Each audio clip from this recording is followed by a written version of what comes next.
Let me. There's a maize shortage in the country. let me now. Let me now explain. Let me explain what I think is happening in our coalition. I think we're not only imploding, but my honest assessment is within a very short period of time, there'll be very little left of Azimio. Very little left of Azimio.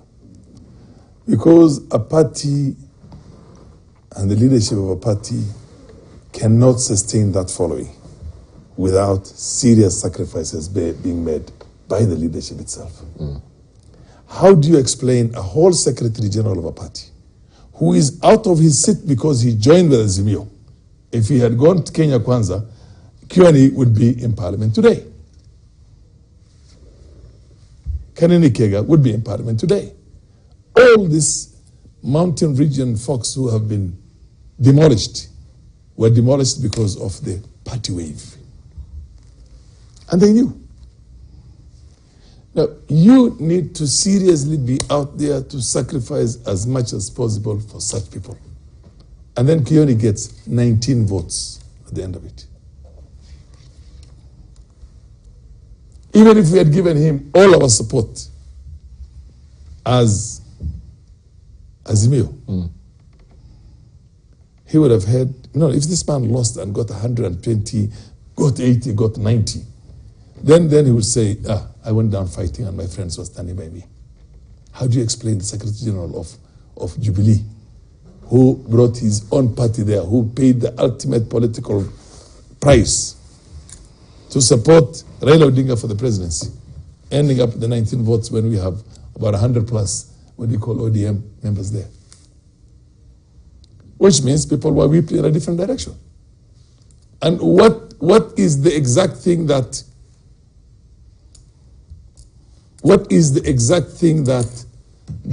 informed that decision? This is, I'm asked a lot of times, why do you stick in there?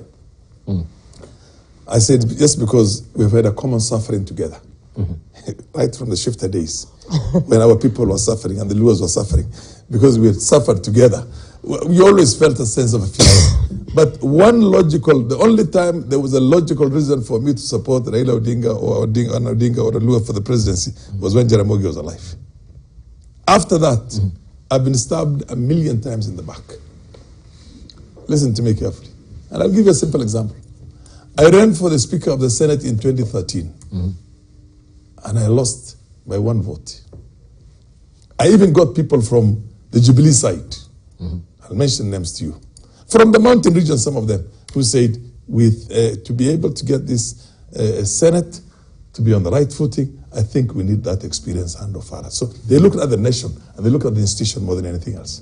I lost 5 ODM members. And I knew I was going to lose those 5 ODM members. And I went to the party leader and I told him, listen, talk to them, whip them, give them, this is going to be, it's going to be at least something you have got out of this thing. And I never got that.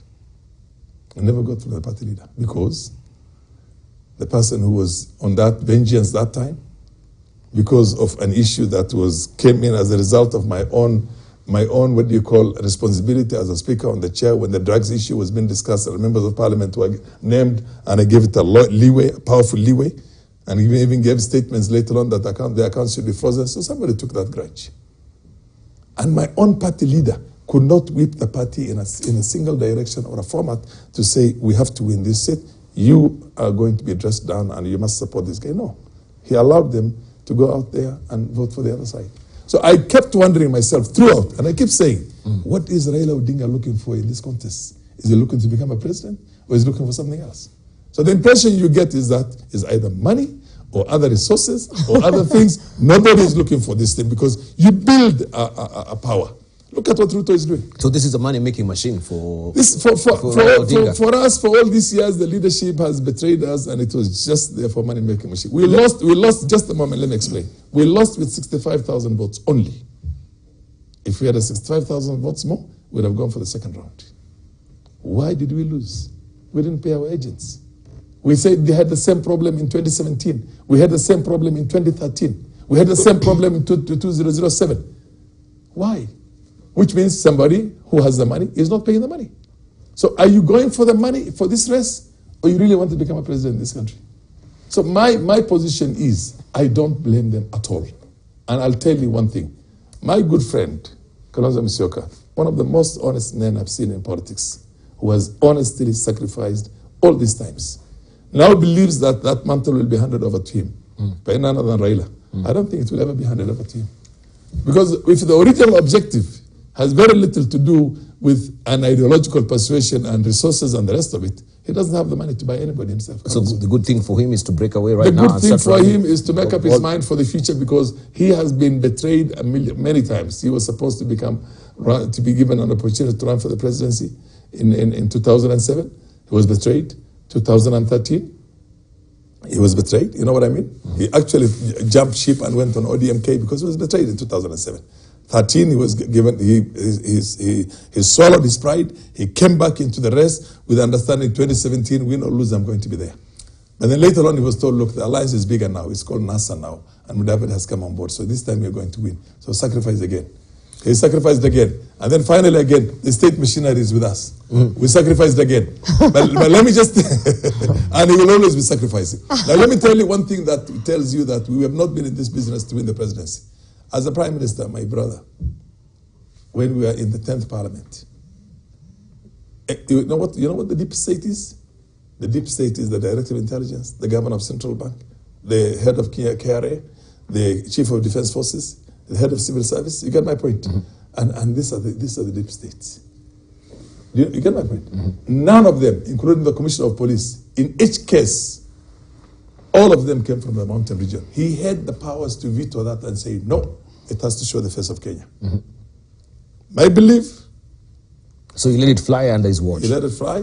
Okay. And must be for a consideration. You know what I mean? For a consideration. And then we complain that our votes have been stolen. You approved all that. All that when Gichangi was being given the contract extension, Karangi, Kimemia, the governor of central bank that time, the boss of the boss of what you call KRA, director of CID, Yote from one area you're contesting against them, and the presidency is supposed to be between him and Uhuru, and you allow all that to go.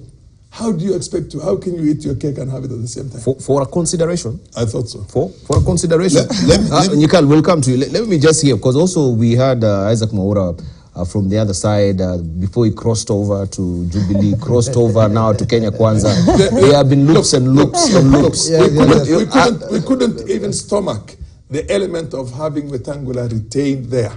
Who? As Wetangula was the leader of minority in the Senate. And we took that from him and gave it to Orengo. Now I think, Debal, the whole issue of opposition, first... Just because of a couple of 100,000 shillings allowance he gets on a monthly basis. And you want to maintain that.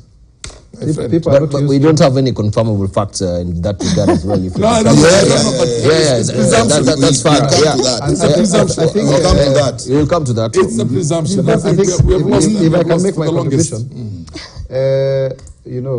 people are not used to having a position, at least for the last 5 years. And also, we have set very good precedents of